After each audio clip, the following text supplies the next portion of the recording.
Hello, this is Larry Wilson, and I'd like to welcome you to tape number 3 in our series titled The Shadows of God. In this series, David and I have been examining the prophecies of the Old Testament, and we are looking carefully at God's leading and direction of Israel during turbulent times. Welcome, David. I'm glad to have you here in the studio. Well, I'm glad to be here. I always kind of feel kind of strange trying to say hi to people that are not here, you know. If you're driving down the road and listening to this, well, we hope that you find something inspiring and something certainly worth your consideration. In our last meeting together, we were studying the book of Joel. And several important lessons were brought out, I think, from Joel. We were examining, for example, in Joel chapter 2, how that the Lord is predicting a great day of doom, a day of darkness, a day of nations in anguish, a time of really very serious consequences. And you have to put this in the context that at the time the book of Joel is written, Israel doesn't have a prophetic understanding of what God's intentions are. Here in the book of Joel, we are approximately 800 years before Christ, and in these 800 years, God, of course, who knows the future and who knows what is coming, is trying to give clues. Now, these clues are obscure. Just as Jesus taught in parables when he was on the earth, prophecies are written in veiled language for the same purpose. Those who have ears to hear can understand. Mm-hmm. One of the things I noticed, though, portions of it are rather clear, like when he describes how the soldiers of the Lord's army are going to come through the land. This is something that was very familiar to them at the time. They'll charge like warriors. They'll go straight ahead. They will run through anything that gets in their way. Yes. This was very common. Yes. A tactic of attack. Yes. But now when and where could be obscure because they weren't quite sure what was going on yet. Well, one of the hypotheses, I guess it would be rightly called, of this seminar and study is that under Plan A, God is now beginning to unfold what he's about to do, and Israel has to give due consideration to what God's plans are. Let's go, for example, here to chapter 2, verse 13. Rend your heart and not your garments. Return to the Lord your God, for he is gracious and compassionate, slow to anger and abounding in love, and he relents from sending calamity. Now, God has talked about the locusts that are going to come and destroy. He's talking also about the great day of the Lord. This is a mystery. This is a mystery prophecy. And obviously people living in 800 BC are trying to figure out, what is the meaning of this? What does this have to do with anything? You know, how is this relevant?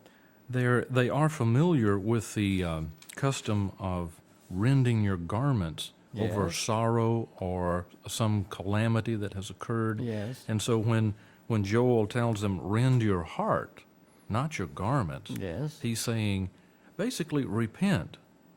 And if you will repent, then this won't happen. If your heart is right with God, you will become a beacon to the world. Joel is living about 100 years prior to the final and utter destruction of Israel, the 10 kingdoms in the north, by Shalmaneser, or however you pronounce his name, Shalmaneser V. In 722 BC, Israel was finally destroyed, the 10 northern tribes. Now, Joel is a prophet from the south. and God is speaking through Joel. Obviously, Joel's message isn't going to be very received very well in the north for two reasons. One, it certainly is not a prosperity doctrine that he's preaching, and number two, being from the south, the religious authorities in the northern kingdoms were very prejudiced against anyone who should come from the south. In other words, if you're not from my church, I don't have to give you any respect. Right. So let's go down to chapter 3, and I would like to show how that God uses language to give very interesting clues. Chapter 3, verse 1, "In those days and at that time, when I restore the fortunes of Judah and Jerusalem, I will gather all nations and bring them down to the valley of Jehoshaphat. There I will enter into judgment against them." The word Jehoshaphat, the name Jehoshaphat, means the Lord judges. And the Lord is talking about a time when he's going to restore the fortunes of Judah and Jerusalem. And this is very strange words, because there has not been a very clearly defined prophecy yet that Israel is going to be destroyed, that Judah particularly and Jerusalem is going to be destroyed. So God is talking about things that the people at that time don't have a context in which to put. Many times prophets speak for generations beyond their time. And what is happening is that God is speaking through Joel, and although those who have ears to hear could begin to understand something, later on Joel's prophecy would be a confirmation of words uttered by Jeremiah, and Isaiah and others who would live, in later times. And then later Jesus would take the whole basket full of prophecies and bring it all together. Yes. So that he could show his disciples Yes. where he was in every one of the prophets. The Valley of Jehoshaphat is a poetic description for surrounding the city of Jerusalem. The Valley of Jehoshaphat, God is going to gather all of the people to surround Jerusalem at an appointed time. From the very beginning in this seminar series, I've been pointing out that in the Old Testament, there is no second coming. God's intention and God's plan under Plan A, as I call it, was that there would be only one coming. And God is informing in this chapter 3, that a time will come when he's going to gather all the nations around Jerusalem. You understand that? And they're going to be put into the valley. He's calling this the Valley of Jehoshaphat.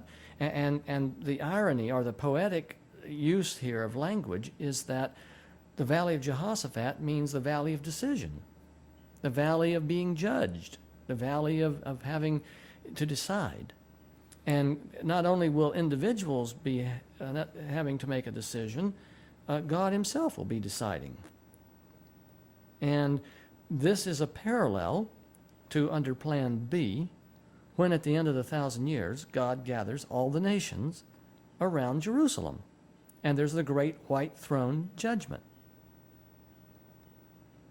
And basically you've got the same situation as far as judgment is concerned for some of the same reasons. Yes, yes. Notice here it says, it is concerning my inheritance, my people Israel. Mm-hmm. They're the inheritance. Mm-hmm. For they scattered my people everywhere. They cast lots for my people.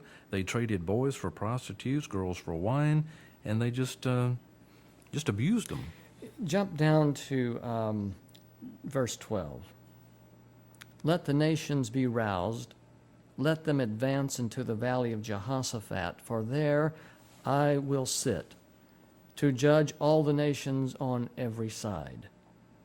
Swing the sickle, for the harvest is ripe.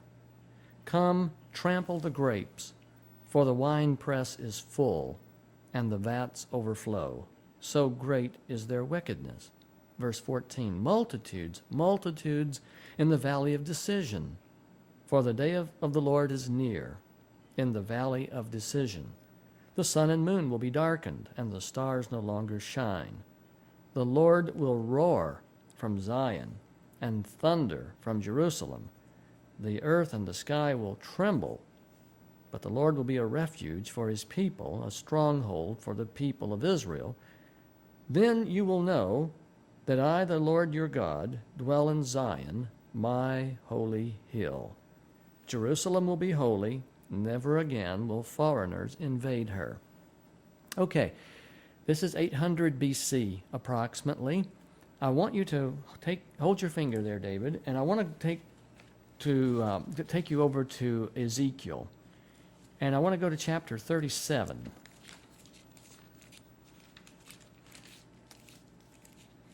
Chapter 37.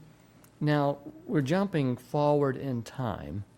You know, Ezekiel is living about 200 years later from Joel, okay? And here in chapter 37, I want to show you something. In 37, the Lord starts out with the little vision about the dry bones, the valley of dry bones. Mm-hmm. And the elders of Israel, now look, we've jumped forward 200 years. The Babylonian captivity is underway. The Israelites, the Hebrews, the Jews are in Babylon, and Ezekiel is given this vision. So get the context so that what we're about to say will make some sense. The Lord takes Ezekiel out into this great valley that is full of bones. And they're very dry, meaning that all the flesh, they've been there for a while. Been there for a while, and apparently there was some terrible thing that occurred here. Yes. This great destruction was the slaughter of the children of Israel when Nebuchadnezzar finally in 586 BC took Jerusalem under, literally destroyed it and burned it and pulled all the buildings down and just plowed it under with salt. Now, verse 5, this is what the sovereign Lord says to these bones. I will make breath enter you, and you will come to life. I will attach tendons to you, and make flesh come upon you, and cover you with skin. I will put breath in you, and you will come to life. Then you will know that I am the Lord. There's always been a big question mark as who is God? And time after time after time, this statement is made, then you will know that I am the Lord. In other words, we're going to get this settled once for all. Squared away. That's right. So Ezekiel is told to prophesy to these bones, and he says, while I was prophesying, there was a noise, a rattling sound, and the bones came together, bone to bone. I looked, and tendons and flesh appeared on them, and skin covered them, but there was no breath in them. Then he said to me, prophesy to the breath. Prophesy, son of man, and say to it, this is what the sovereign Lord says. Come from the four winds, O breath, and breathe into these slain. See, who are we talking about?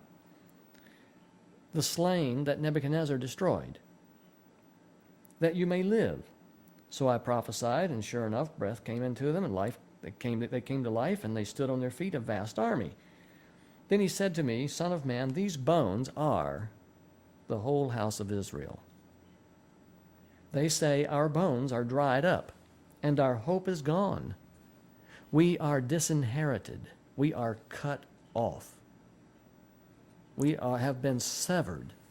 Which was a big deal in the Jewish economy. Oh, yes. The land and all the treasure of each family was jealously guarded, and to lose that was to lose one's life. Well, but nationally speaking, to be cut off from the promise given to Abraham Right.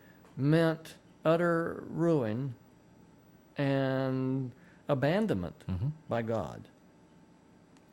So we are cut off. Therefore prophesy and say to them, this is what the sovereign Lord says, O my people, I am going to open up your graves and bring you up from them. I will bring you back to the land of Israel. Then you, my people, will know that I am the Lord. When I open your graves and bring you up from them, I will put my spirit in you, and you will live, and I will settle you in your own land.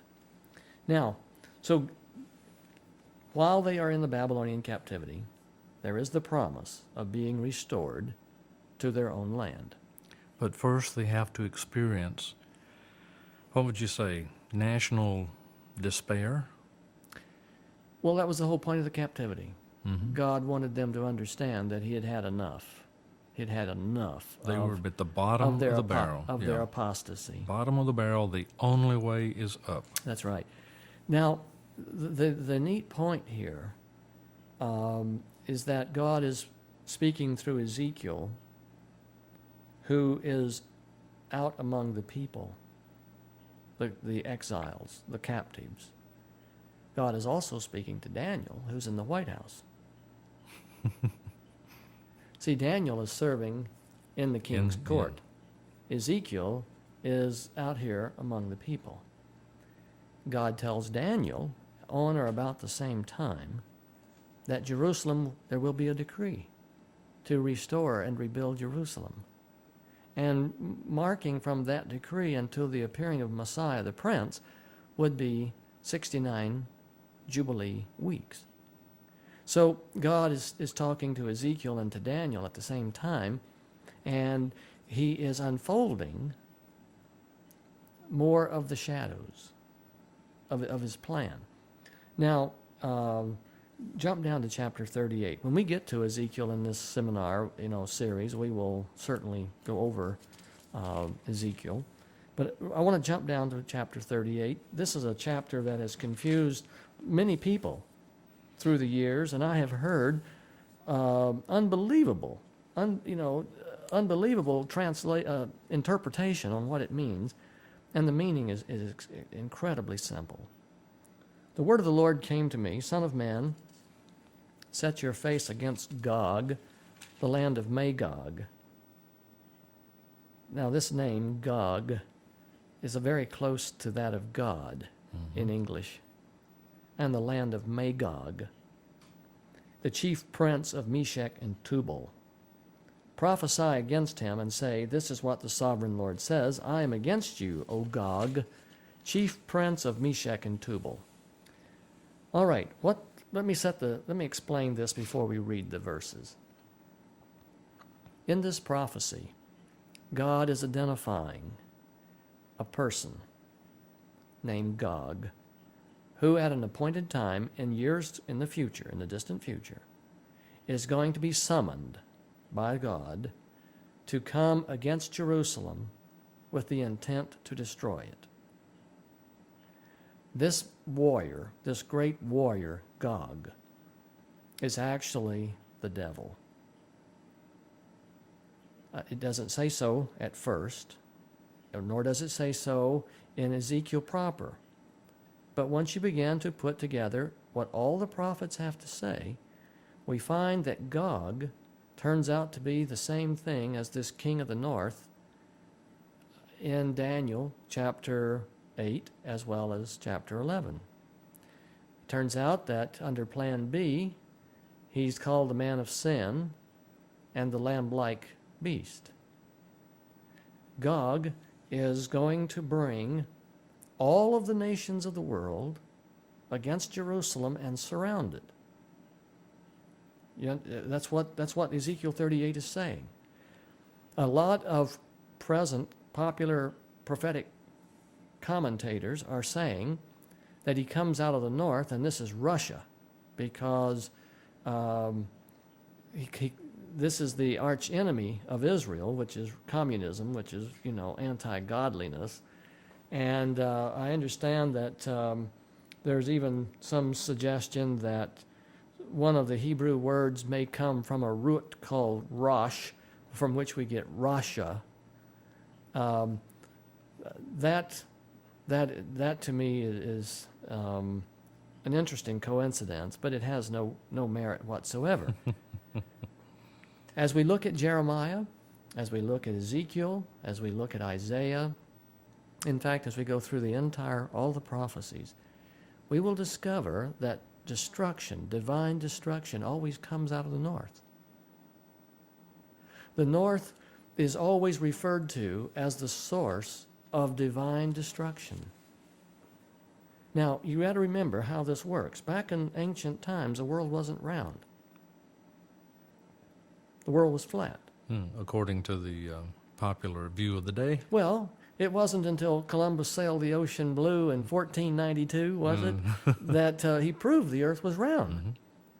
As late as 538 A.D., Cosmos of Alexandria sailed across the Mediterranean from Egypt up to where we now call Turkey. And upon his return trip home, he said that he neither went uphill nor downhill. The earth is a great flat basin. And, the theories abounded that the earth was flat. If you sailed out too far, you fell over the edges. In this flat world context, north was always up, south is always down. And they would orient their maps that way. Now, if you have a mental picture of where Israel is physically located, the desert is to the east, the great desert, the Arabian desert. The Mediterranean is to the west. To the north is what we now call Turkey, and to the south is what we call the Arabian Peninsula, and to the southwest is Egypt.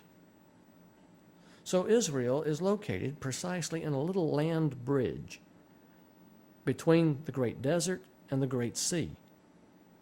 And the north is where Assyria and ultimately Babylon, the direction from which the destruction comes, to Jerusalem. Especially if you're going to Egypt.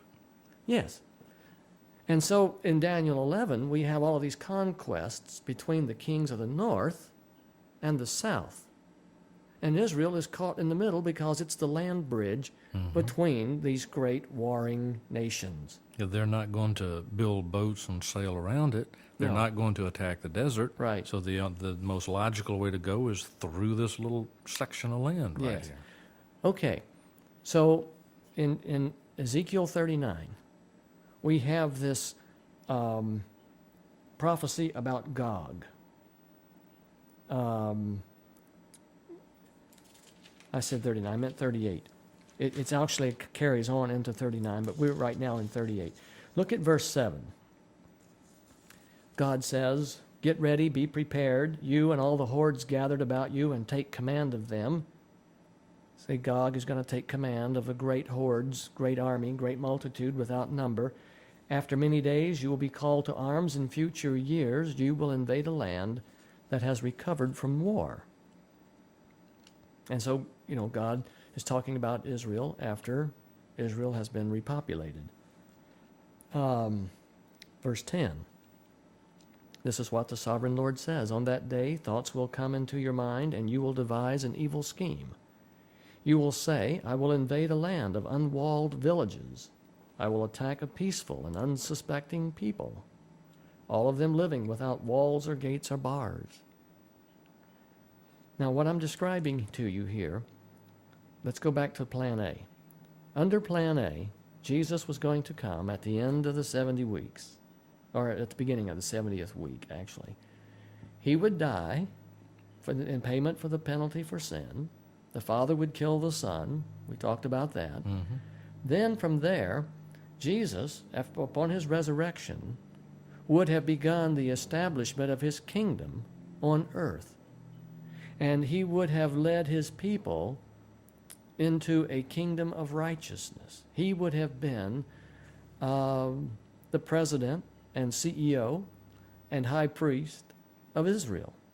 Remember in Isaiah 7, "For unto us a child is born, unto us a son is given, and the government will be upon his shoulders. He shall be called Counselor," the titles that are given to him. Jesus would have established his kingdom. And in a kingdom of righteousness, there is no need for locks, walls, gates, bars. Jesus would have set up his kingdom. And this is describing what Gog, at the appointed time, was going to do. He was going to invade an unsuspecting people, going to plunder them. See verse 12. I will plunder and loot and turn my hand against the resettled ruins. Who are we talking about? What are we talking about? Jerusalem, after it has been restored. Daniel 9 says, verse 24, for 70 weeks are determined upon thy people to put an end, make an end to sin, to bring in everlasting righteousness. Right. And Jerusalem, know and understand that from the decree to restore and rebuild Jerusalem unto Messiah the Prince will be 7 weeks and 62 weeks. So we're talking about a city that has been restored, rebuilt. Daniel and Ezekiel are being talked to by the same God practically at the same time. One gets part of the picture, the other gets the other half of the picture. So Gog is going to come and plunder and loot and turn his hand against the resettled ruins and the people gathered from the nations, rich in livestock and goods, living at the center of the land. And then the Lord, down in verse 14, therefore, Son of Man, prophesy and say to Gog, this is what the sovereign Lord says, the one who really has authority over all. In that day when my people, Israel, are living in safety, will you not take notice of it? You will come from your place where? The north. In the far north. This is the source of destruction. You and many nations with you, all of them riding on horses, a great horde, a mighty army. You will advance against my people, Israel, like a cloud that covers the land. In days to come, O Gog, I will bring you against my land, so that the nations may know me when I show myself holy through you before their eyes. So people are going to see once and for all very clearly that God is good and Yes. Gog is evil. Right, right. Isn't it interesting that this language almost reminds you of Eden? Yes. I will plunder and loot and turn my hand. Unsuspecting people, peaceful, Yeah. no walls, no gates, no bars. He's done it once. That certainly there's no reason for him not to try it again. Jump down to verse 18. This is what will happen in that day. When Gog attacks the land of Israel, my hot anger will be aroused, declares the sovereign Lord. In my zeal and fiery wrath, I declare that at that time there will be a great earthquake in the land of Israel. The fish of the sea, the birds of the air, the beasts of the field, every creature that moves along the ground, and all the people on the face of the earth will tremble at my presence. The mountains will be overturned, the cliffs will crumble, and every wall will fall to the ground. I will summon a word against Gog on all my mountains, declares the sovereign Lord. Every man's sword will be against his brother, and I will execute judgment upon him with plague and bloodshed. I will pour down torrents of rain, hailstones, and burning sulfur on him and all his troops, and on the many nations with him. And I will show my greatness and my holiness, and I will make myself known in the sight of many nations. Then they will know that I am the Lord. And keeps coming back to that. Once I do this, then everyone will know that I am the Lord. Let me make my point a little more secure. In Revelation chapter 20, I want to read a couple of verses to you. Here in verse 7, the Bible says, when the 1,000 years are over, Satan will be released from his prison, and he will go out to deceive the nations, plural, in the four corners of the earth, Gog and Magog.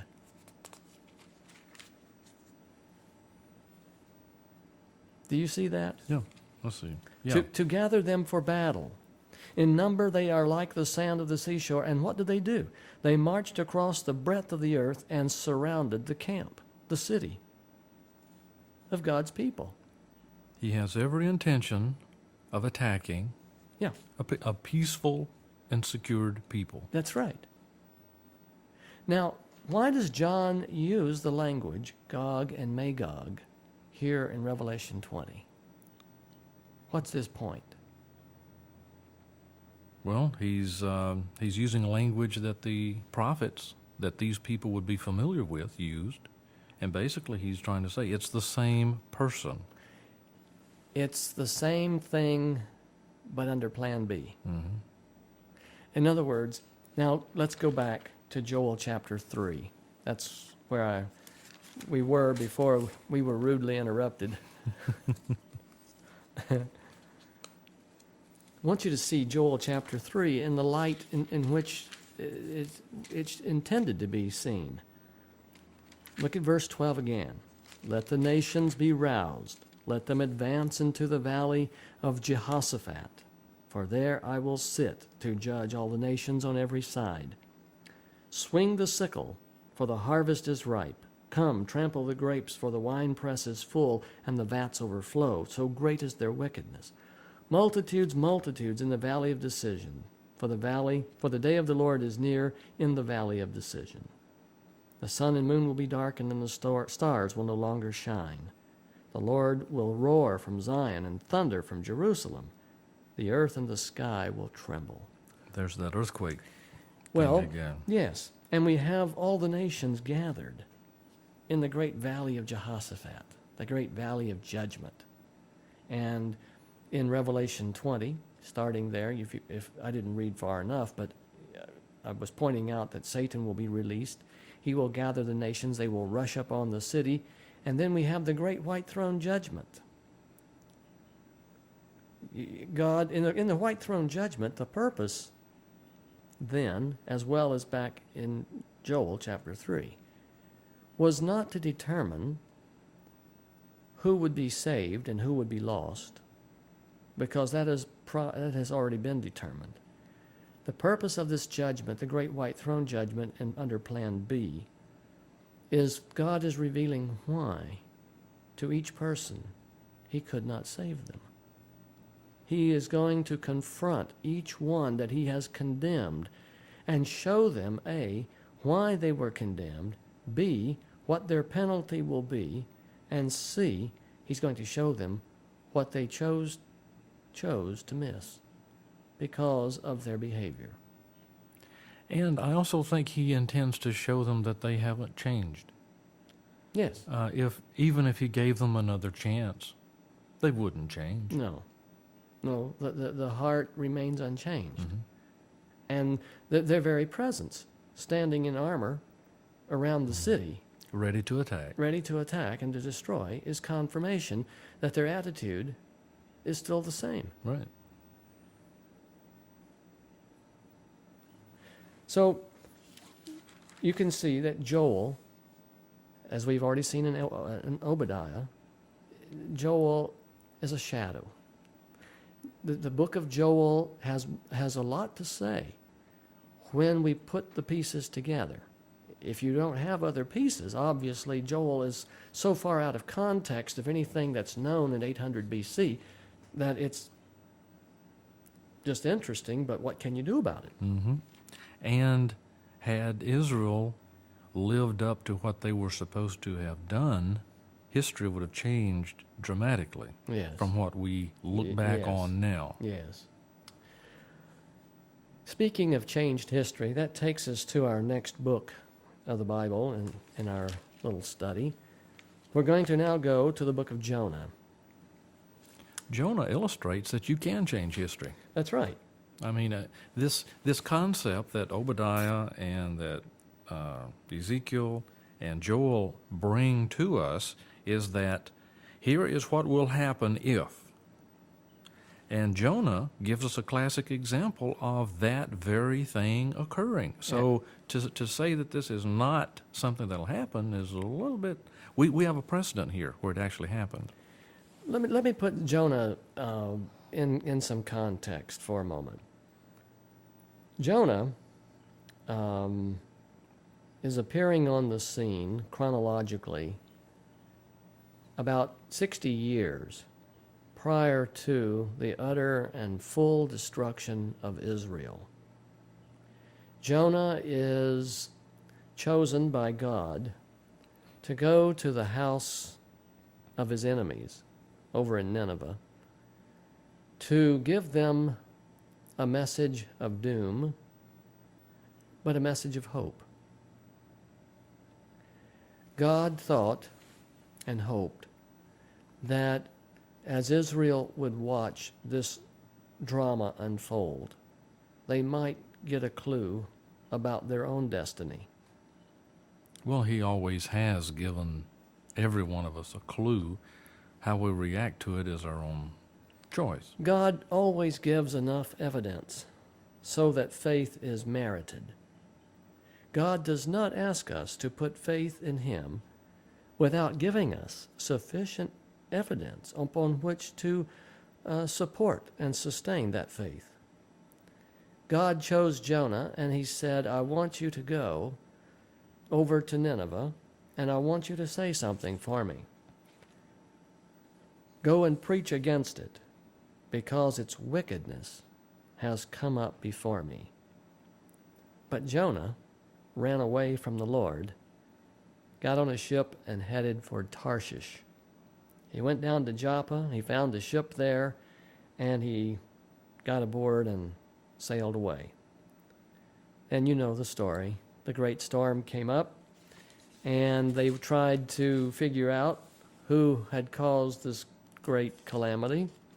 Why does that always happen? Something terrible happens, and people always say, well, now, what have I done wrong? You know, God must be judging me here. Well, there's the flood. Sort of change people's attitude about a few things. The flood and Sodom and Gomorrah and Nineveh here, all of these things show that certainly God holds people accountable for their actions. Now, there is a difference between the wrath of God and the random acts of violent nature. Although the insurance company can't tell the difference. No, they can't. The difference is this. When God gets ready to do something, He tells you. And there is no doubt who did it. That's correct. When God is about to inflict judgment and wrath and destruction, He clearly says so. He clearly says what He's going to do before He does it.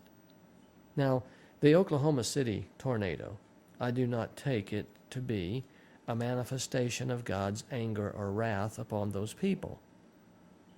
There is no specific warning or specific directives given to those people and then the subsequent damage. We do live in a world that is waxing old and is teetering like a top that is winding down. Things are getting out of kilter. Well, whatever kilter means. Yeah, whatever that is. Things are the earth is becoming worn out, if you will. Well, and let's remember, a tornado is a natural phenomenon. Yes. Which occurs when you get hot air and cold air. Yes. They balance each other and get in this whirlwind dance thing going here. And tornadoes have been crossing the country for centuries. Oh, yes. And the problem is we've just got so many people on the face of the planet now that somebody gets in the way now. Yes. Yes. And plus, we've got radio and television, and we hear about it. Yes, right. But God had looked down upon Nineveh, and Nineveh was a very wicked place. God had also looked down on Israel and seen that it too was a very wicked place. Mm-hmm. Now, He wasn't having a lot of success with Israel. So He says, let me show you a plan. Jonah is a living demonstration to the kingdoms of Israel what God intends to do. Remember, Jonah comes out of the north. He's out of the northern 10 tribes. Jonah is not from the south, like Joel. God is going to saying to one of their own, look, Israel, I have put up with your apostasy and your great evil for the better part here of 200 years. And enough is enough. And enough is enough. So I'm about to destroy you. I've already given allusions to this both in Obadiah and Joel. And now I'm going to give you a living example. A little demonstration. A little demonstration. So yeah, a sample usually gets people's attention. Yes, yes. So Jonah goes, and a couple of things I found very interesting. They cast lots, on the boat to see who was the offender. And I'm surprised they could do that if the boat was really shaking around all Yes, well, and in verse 9, Jonah said, listen, I am a Hebrew, and I worship the Lord, the God of heaven, who made the sea and the land. And this terrified them. And they asked him, what have you done? They knew he was running away from the Lord because he had already told them that. He just couldn't keep his mouth shut, Yes, could he? and the sea was getting rougher and rougher, so they asked him, what should we do to make the sea calm down? And he said, pick me up and throw me into the sea. Now, where did he come up with that answer? Where do you come up with that? Just throw me in the ocean and it's going to get better. Where did you get that? Well, I think that the next couple of verses hold the key. He says, I know that it is my fault that this great storm has come upon you. So he knew God well enough Yes. that he knew. Yes. And verse 13 says, the men instead did their best to row back to land rather than throw him in. So they had a good heart, basically. I mean, they weren't the kind of guy who said, hey, you want in the water? Here's wet. Look at verse 14. Then they cried to the Lord. And see, they don't even know the Lord. Yeah. But please don't let us die for taking this man's life. Yeah. You see, even the heathen, even the pagans in Jonah's day had a higher sense of accountability to the God of heaven once acquainted with him Than the Israelites than did. the Israelites did. Now, why didn't Jonah just jump overboard and spare these men mental agony taking responsibility for this activity? I can't prove this, but I believe the answer is that God would not allow it. God wanted these men to exercise faith In him. in him. If they would throw him over. If they would throw him over, then God would honor their faith. And by honoring their faith and stilling the storm and saving their lives and destroying Jonah would be a testimony. that they could take back to Nineveh. That's right. And then when Jonah shows up, That's right. they're going, whoa, This this is- is the guy we threw overboard This is the man who has come back from the dead. to talk to us. You remember Jesus spoke about in his days, he said, except the sign of Jonah be given. And, just as Jonah was in the belly of the whale 3 days and 3 nights, many people miss the whole point of that verse. Because he came back from the dead. Yes. That's the point of the verse. And then later on he says, even if Moses came back from the dead, they wouldn't listen. That's correct. And that's in the parable, on rich man and Lazarus. Yeah. So, we need to take an intermission here so that we can turn the tape over. And we'll be right back.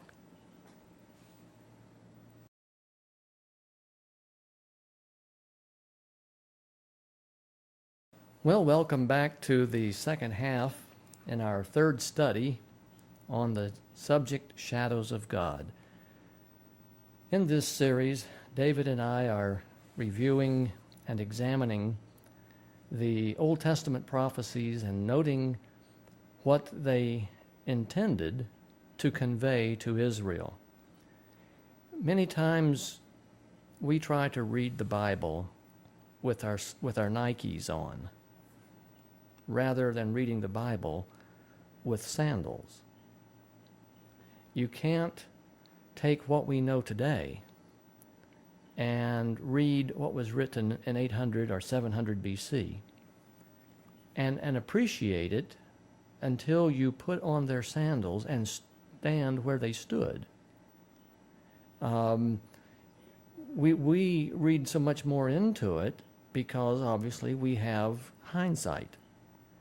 But many times that hindsight gets us into a lot of trouble because the temptation then is to wrest the original meaning of the Scripture from its intended meaning. Yeah, whenever you start bending things to fit history, you can pretty well get in trouble, especially if it wasn't intended to go that direction to begin with. The story of Jonah is a primary example of this. Most people do not understand that the story of Nineveh and what took place there is given as an example of what God is about to do to the 10 northern kingdoms. And God is giving them warning through Nineveh. And this scenario unfolds in that context. We're only about 50 years from the utter destruction in 722 BC by Shalmaneser V, the Assyrian king, who finally just wiped the 10 nations, the 10 tribes, off the face of the earth. Mm-hmm. Today, you would think that Milosevic would have seen what happened to Saddam Hussein and taken a lesson. Yes. I have thought about that several times. I wonder how he thinks that he has a chance of ever recovering, or he's lost more than he can now ever gain. How can he ever conquer? The only thing he can do is negotiate some kind of a settlement. Yes. You would have think that he would have watched what I know the Russians watched what happened to Iraq because they saw every piece of equipment that they had equipped Saddam Hussein with wiped out relatively easily. And I think that's one reason the Russians sort of backed out of a lot of the things that they were pushing at that time. They took a lesson. Jonah here is in a situation where God can have him go to Nineveh and have a lesson for Israel. Yes. Yes. And let's see what happens. And as you said, it was this dead man Walked into town. who walks into town with witnesses there to affirm that this is not an ordinary situation. Right. Well, imagine what these guys did when they got back to shore. Here they were in this storm. This thing is tearing the boat apart. They have thrown everything off the boat that they possibly can, including one of the passengers, and instantly the sea goes perfectly calm. Yes. And then they probably had to row Yes. because there was probably no wind to move the boat. Yes. They get to Nineveh. This story spreads like wildfire. We threw a guy overboard, and the sea went calm, and we Yes. have returned Yes. alive. 3 days was enough time for them to get to town And spread the story. and to the pub. Where do sailors go? That's right. And you know, men complain about women, but I'm telling you what, when you turn some guys loose, they can tell a story endlessly, and so when I can just see Jonah staggering into town, hasn't eaten or had anything to drink, you know, or maybe he's had too much to drink for 3 days. The Lord said, "Now go to Nineveh." Yes. Got you, Lord. Yes. Yes. Salute. And the Bible says when they threw him over, and you know, and the storm abated, at this the men greatly feared the Lord. And offered a sacrifice. I don't know out of what, because they had thrown everything off the ship. Whatever they could get their hands on. And they meant it. They were so. they were dramatically impressed Mm-hmm. that the God of heaven and the God that made the heaven and the earth would save them. And they offered this sacrifice of atonement. And they must have wondered what Jonah had done. They were sincere of heart. Yeah. You see, isn't it interesting that sometimes it's the pagans humble the Christians? Mm-hmm. Because they see it so clearly. Yes, yes. Well, then, in chapter 2 of Jonah, Jonah is in the belly of the whale, and he prays a very insightful prayer. And If you have seaweed wrapped around your head, it's easy to be insightful. are you saying that repentance comes With seaweed. with seaweed? Well, being swallowed by a giant fish. Now, stop and try to wrap your mind around that concept for just a minute. Yeah. What would that feel like? That, It had to be unusual, yeah. extraordinary. And there obviously was some kind of an air pocket for him to be able to continue Yes. to breathe. Yes. The odor Oh, would not have been pretty. no. Uh, And it's dark. And for 3 days and nights, Mhm. and every time the whale burped, you Mhm. know, you have to grab a rib to Hang on. hang on Yeah, this. from going further. Well, the thing, it's got to be tight. It's got to be close, Mhm. and it's got to be dark. Mm-hmm. And hot. And well, it could have been hot or cold. Fish is a cold-blooded. Yeah, but no, a whale's a mammal. Okay, are we talking about a whale or are we Yeah. talking about a fish? I'm talking about a whale. Well, this is talking about a. My Bible says a whale. Okay, well, this one says a great fish to Oh. swallow Jonah. Well, I take it back.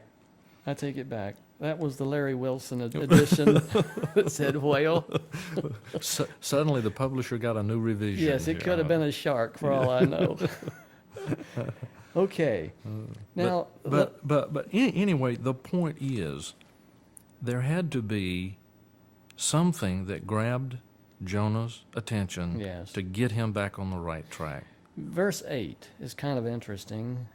Jonah is in a spirit of prayer and very serious question as to whether he's going to live through this. Mm-hmm. He says, "Those who cling to worthless idols forfeit the grace that could be theirs." Those that cling to worthless idols forfeit the grace that could be theirs. What a commentary from where he had just come from. Mm-hmm. The reason the 10 nations were destroyed was because they clung To idolatry. to their worthless idols. They loved their idols. And an idol can offer no grace, no mercy, Right, nothing. right. What's particularly striking is that it is an object that you make yourself. Yes, and I like the closing words of Jonah's prayer. "What I have vowed, I will make good." Salvation comes from the Lord. And the Lord commanded the fish, and it vomited Jonah onto dry land. So here he is. I imagine he's just overwhelmed with the thrill of being out in fresh air and being alive. And so now the word of the Lord comes to Jonah the second time. "Now go to the great city of Nineveh and proclaim to it the message I give you." Jonah obeyed. Surely he got a shower before he went. I mean, Well, he it might- doesn't say. It doesn't say. And in fact, no doubt his disheveled appearance Mm-hmm. could have given a little more credibility. Folks, I've just spent 3 days in a fish, and I'm here to give you the word of the Lord. Mm-hmm. Now, on the first day, Jonah began to go through the city, and his testimony was quite simple. 40 days more, and Nineveh will be overturned. The Ninevites believed God. They declared a fast, and all of them, from the greatest to the least, put on sackcloth.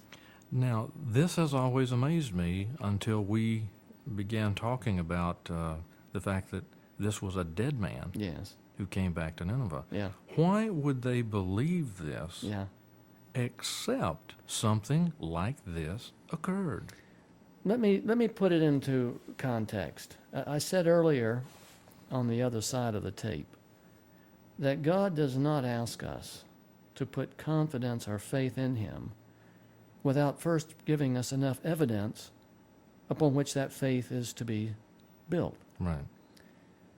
If Jonah had just walked into Nineveh as a stranger, as one of thousands of people, and began to give his testimony, no doubt they would have tarred and feathered him. I'm serious. Or they may not have even given him that much attention. Well, no, I can give you two reasons why they would have tarred and feathered him and probably stoned him. First of all, the Ninevites hated the Israelites. That's a mild way to put it. There was more hatred between the Ninevites and the Jews than there is today between the Serbs and the Albanians. Mm. Okay? That's one reason he didn't want to go. Number two, the Ninevites, being a pagan nation, they were merciless on their victims. Whenever the Assyrians undertook battle, they were ruthless. War, rape, pillage, torture, burn, was the way of the Assyrians. Well, that was the way of all the people back in those times. Remember, God would tell the Israelites, "Don't spare anybody." Yeah. So that was the way war continues to be waged. Given that mindset, to go into a city as a foreigner and to speak blasphemy against it and against its gods, is asking for a little bit of trouble. well, it would be like going into Vatican City and declaring the Pope the Antichrist. And not going to be welcomed with open arms. What would be your lifespan? Mm-hmm. Now, and this is among civil. Yeah, people who are supposed to be fairly civilized. Yeah. Yes. What I'm trying to say is that Jonah was not irrational. After all, he was chosen by God to deliver the message. Mm-hmm. Jonah didn't choose God. God chose Jonah. The assignment was most distasteful. God had to put it in context. Jonah, is it more distasteful than being a tasty morsel for a fish? So, let's put on Jonah's sandals for a minute and let's not beat him up too bad before we really understand the picture. Sure, we got the Nikes on today, and we can,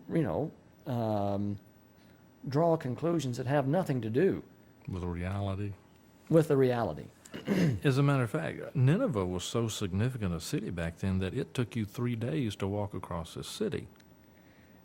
Verse 11 of chapter 4 says that Nineveh had more than 120,000 people in it that could not tell their right hand from their left when it came to doing right and wrong. Well, I always thought that meant that were that many children in the city.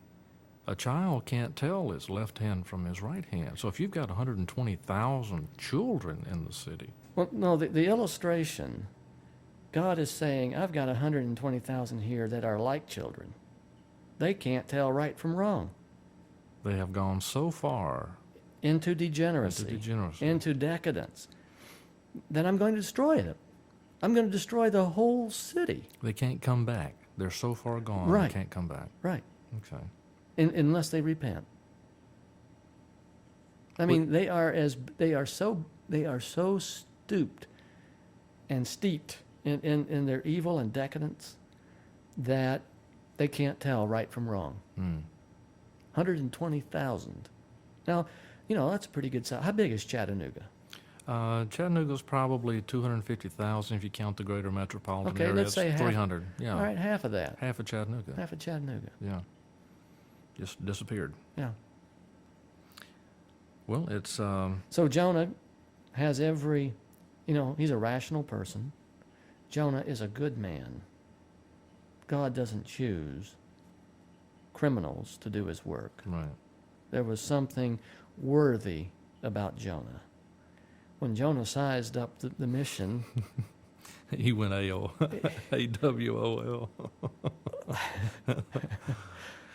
But isn't it interesting when he does come back and deliver the message? yes, He didn't beat around the bush. He Right. didn't try to make it fancy Right. or pretty or anything. Right. He just, I mean, look at it. It's what is it? One sentence? yeah. Bingo. Well, one thing I like about Jonah, and I've gotten a lot of criticism for this, Jonah was a time setter. You got, oh no. 40 days and it's all over, folks. We're out of here. You see the point here. The point here. But he didn't want to do it. When the Ninevites came to understand that the days were numbered, And that this guy was credible. and this scribe was credible, and there were witnesses Yeah. to confirm who he was and Right. what had happened to him. When they began to put the picture together, they all of a sudden got serious about their need for repentance. During the 7 trumpets, the same will happen again. Mm-hmm. Many will repent who've really had no reason to question their decadent ways and offensive ways in God's sight. It's the way they were raised. It's the way they thought everyone was supposed to live. Yes, right. They didn't have a chance to understand much better. And even the king of Nineveh, when he heard the message, he got up off his throne, took off his royal robes, put on sackcloth, and sat down in the dirt. And he issued a decree. Look at this decree in verse 7, chapter 3. Do not let any man or beast, herd, or flock taste anything. Do not let them eat or drink. But let man and beast be covered with sackcloth. Let everyone call urgently on God. Let them give up their evil ways and their violence. Who knows? God may yet relent, and with compassion turn from his fierce anger, so that we will not perish.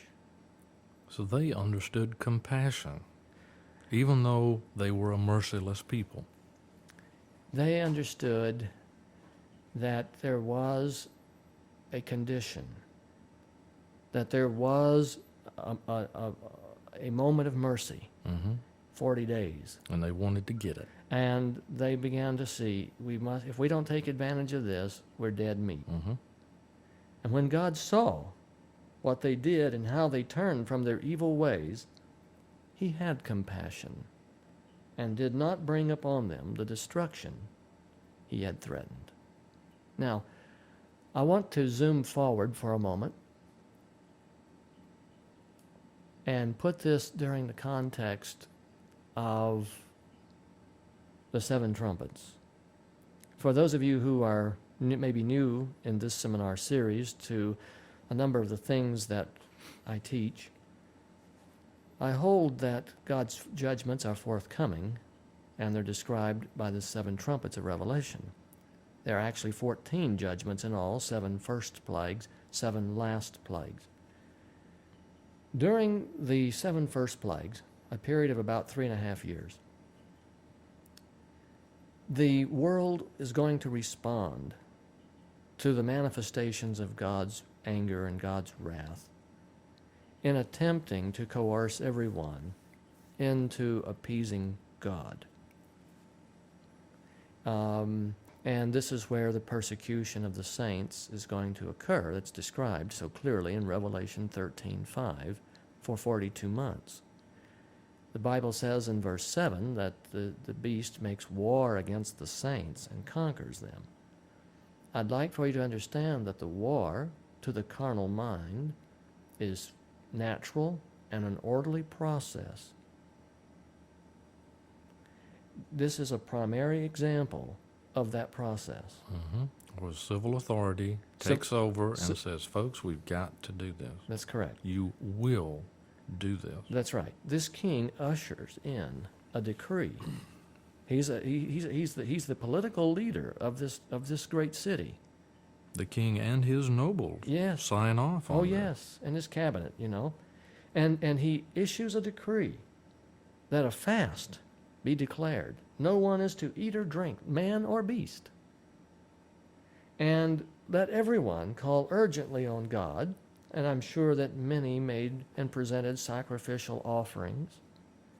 And who knows, God may relent and with compassion turn from his fierce anger.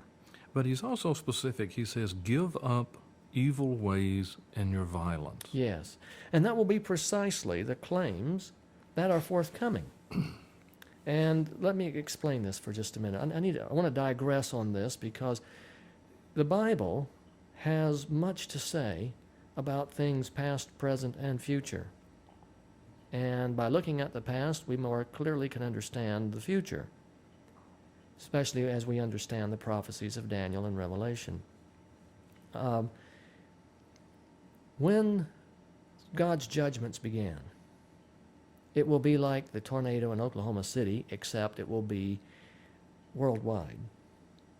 The destruction that God is about to bring upon the world has no parallel except in the days of Noah, and there it was total. Now, God is not going to totally destroy the world in one fell swoop. But there's like He will- 25% of the people are going to die, though. He will do so. He will utterly destroy the world by the inch, as we get down to the second coming, and finally at the second coming, he finishes off What's left? what's left. He takes, of course, the righteous to heaven, and he resurrects the dead. So you have the rescue of the righteous, but everything else is destroyed. So God, during the 1335 days of the Great Tribulation, is destroying the world by the inch. And that means within a period of 3 years and 8 months, 6 billion people will be dead or taken out of this world. The current population being 6 billion, and all 6 billion will be disposed of one way or the other. They'll either be dead or they'll be out of here. Right. And the only one left will be Satan and his angels to wander around about it. Well, the point that I'm making is that when these judgments began, they are so horrific, they are so terrible, they are so overwhelmingly destructive that the knee-jerk reaction will be, we've got to appease God or we're going to perish.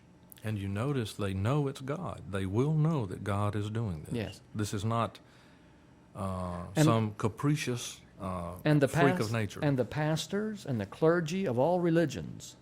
I'm not talking about just Protestants, including Catholics, Hindus, Muslims, Jews, all the clergymen who speak for God, who claim to know God and the will and the ways of God, will say, look, these judgments have come upon us because of our great evil.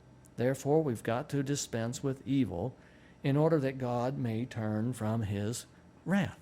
And probably a lot of sermons will be preached on this text right here.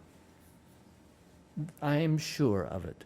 I am sure that verse 10 will be quoted to the saints many, many, many, many, many, many times to condemn them for standing loyal and true to God.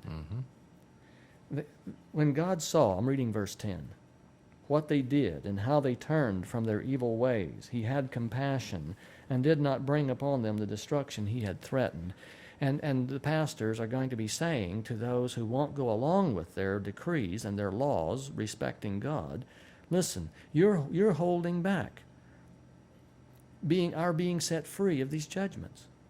You're the ones that are holding back the wrath of, you're the ones bringing on the wrath of God. Yeah, evil just got redefined, Yes. didn't it? Yes. You see the twist that's coming. Evil will be made to look good, and good will be made to look evil. Right, That's the ultimate deception. right. And it's going to happen. And this story in Jonah will be used against the saints. It will be used against the saints primarily because of the ignorance of the clergy. You see, if they knew what God's purpose and God's plans were, they would know that no amount of repentance is going to change the next trumpet. It's coming regardless That's of right. what's going on. If the clergy understood what the Bible really taught, they would not use this illustration to confirm a point that puts one in total opposition to the will of, and the Word of God. They are expecting these plagues to be conditional. Yes. Therefore, if we repent, Right. this is going. It doesn't matter whether That's you right. repent or not. They're coming. That's the right. clock is ticking. That's right. That's right. The 7 last plagues are non-conditional as well. And ultimately, the reason that Satan is able to achieve a universal death decree upon all the saints is because folks don't know that these are non-conditional. Right. Basically, he's telling them, if we'll get rid of this little bunch of people over here, all of this other stuff goes away. That's right. And peace can be here forever. That's right. Okay, so we've established that. Let's go down to chapter 4. The city repents, and verse 1 says, "But Jonah was greatly displeased And became angry. and became angry." Why would he be unhappy? Well, his ego got in the way. Here he knew God was a compassionate God, and if he went in there and if they repented, God would repent what he was going to do. But the thing that really ticked him off, here I come down here and deliver this message, fire is going to come down, the place is going to be destroyed, and it didn't happen. And I knew you would forgive him. Right. I can just hear him saying, I knew you was going to do that. Well, look at what it says here. Verse 2, he prayed to the Lord, "O Lord, is this not exactly what I said when I was still at home? This is why I was so quick to flee to Tarshish. I knew that you are a gracious and compassionate God, slow to anger and abounding in love, and a God who relents from sending calamity." He's trying to insult him by complimenting him. How does that work? He says, "Lord, I knew you were going to do this. After putting me through the ringer, It made me look bad. it now. made me really look bad." Well, he had credibility for 40 days, didn't he? Yeah. And that's an interesting point. So many preachers love to be able to say, "I told you so." But now the Ninevites are looking at him. And saying, Well, I wonder if it was true. yeah, Or if we had done nothing, yeah, would we still be here? yeah, right. You know? So in verse 3, Jonah prays, "Lord, take away my life. It is better for me to die than to be shamed like this." Yeah. And the Lord said to Jonah, "Why are you angry? Have you any right to be angry?" So Jonah just went out in a pout and sat down at a place east of the city. And there he made himself a little shelter and sat in the shade and waited to see what would happen. I mean, was he counting on 42 or 43 or Well, 44 days? He wasn't quite, certain. Then the Lord God provided a vine and made it grow up over Jonah to give shade to his head, to ease his discomfort. Probably a bald-headed fellow.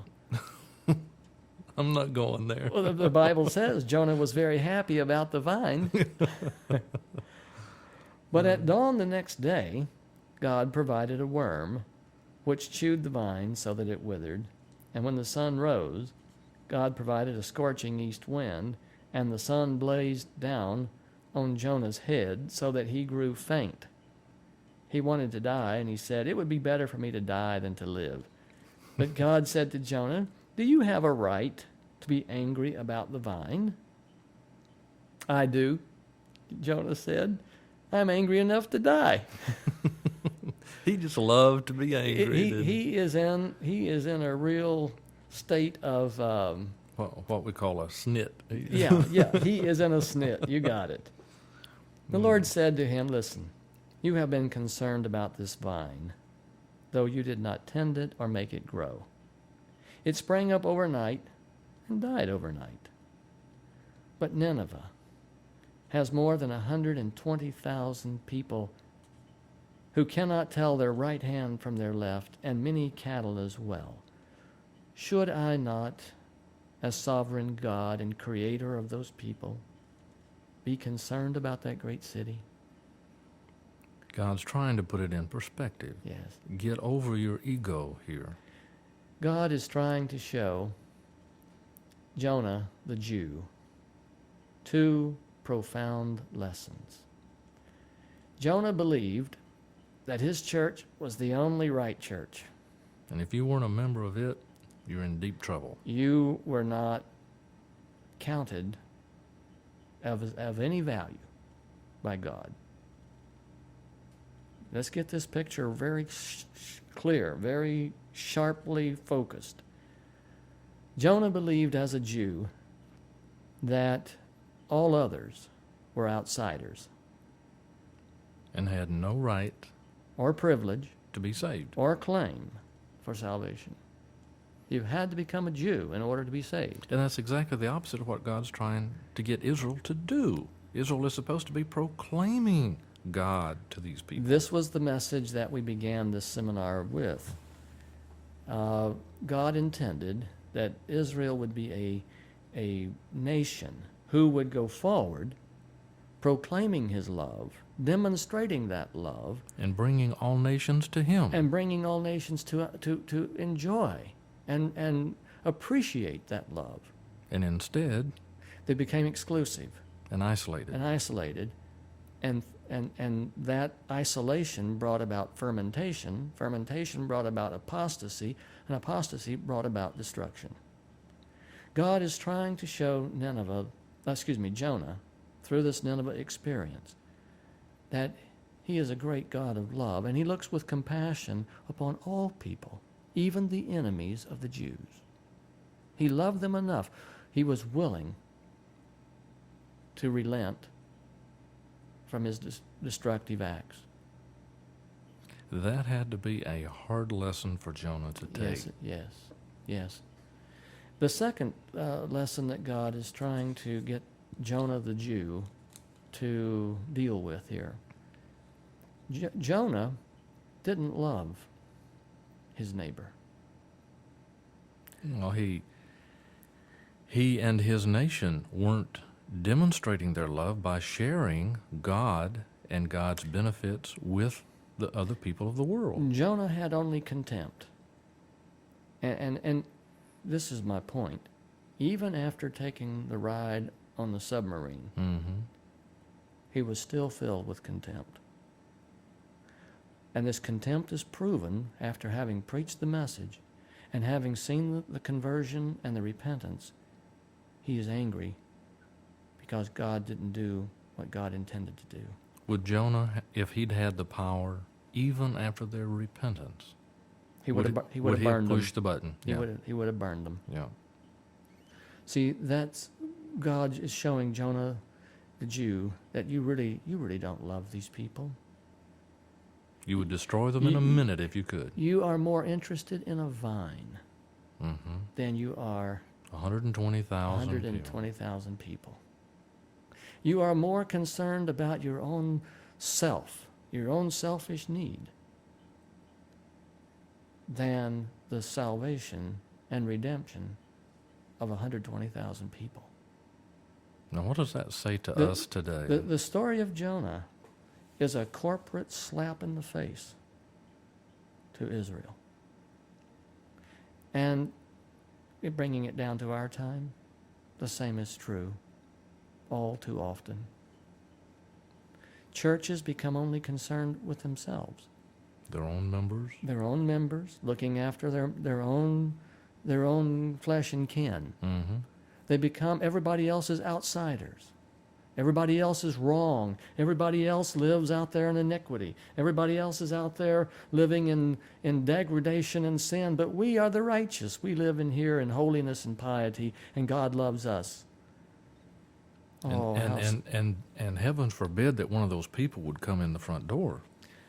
One of the clearest evidences of false religion is a preoccupation with those who adopt it. Okay, you're going to have to expound on that one. False religion always turns inward. Mm-hmm. False religion always becomes exclusive. False religion always becomes, in its own eyes, elevated in God's sight. And becomes isolated. Why do you think churches give themselves the name the First Baptist Church, or the First Methodist Church, or the First Presbyterian Church? Mm-hmm. What is it about First that they all like? I always thought they were in town first. No. Then, have you ever seen the next Presbyterian Church? I have seen the second. I've never seen the third, but I have seen Second Baptist Church. What about the last? No, I hadn't seen that. The story of Jonah is a profound story, and we've taken the time here to sort of bring out its real meat, because it is a story of enormous religious and political significance. And when you put it in 800 BC, it is truly a remarkable testimony about God's compassion and God's interest in everybody, everywhere. Mm-hmm. God is not exclusive. For God so loved the world that he gave his only begotten Son. The Bible doesn't say that God so loved the church that he gave his only begotten Son. God so loved Israel, or God so loved the righteous. No. Or the redeemed. Or God the redeemed. so loved the redeemed. No. For God so loved the world that he gave his only begotten Son. So we've covered Jonah, and we've only got about 6 minutes left. I'd like to go to the book of Amos and see if we can't pick up a few words from Amos here as we close out. Back up just a few pages. Amos, again, is a prophet who is living in the northern kingdom. Amos lives between, or prophesies between 767 and 755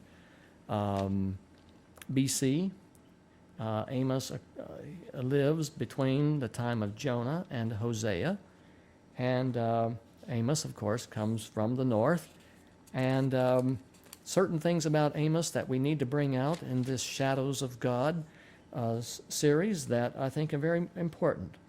In the few minutes that remain, I'm going to just sort of give a survey from Amos. In chapter 1, Amos is identified as a shepherd. One of the things that fascinates me as I've looked at the Old Testament prophets, God chose very few clergy to be prophets. Shepherds were fairly low on the totem pole, weren't they? They were your hourly Blue collar workers. Day workers, I guess you'd say. Mm-hmm. Amos is a shepherd. King David was a shepherd. Mm-hmm. Jesus was a carpenter, which Yeah. I've often looked at the difference there. God chose just an ordinary man, but a man who was willing to go and to be and to do as God directed. And I want you to see that the first part of the work given to Amos was to utter denunciation against Israel's neighbors. Now, this always goes down well when you're a prophet, to preach against those who are on the outside, the outsiders. But it's interesting, he's very specific about why they are being judged. Yes. And you see here in verse 3, we're going to pick on the sins of Damascus. Well, first, notice when he starts this, 2 years before the earthquake. Yes. I think it's kind of interesting how they use the earthquake as a reference point in time. Yes, a great earthquake. And he's speaking on behalf of the Lord, and he's going to speak and say to Damascus, which is the capital, of the Assyrian kingdom, Damascus.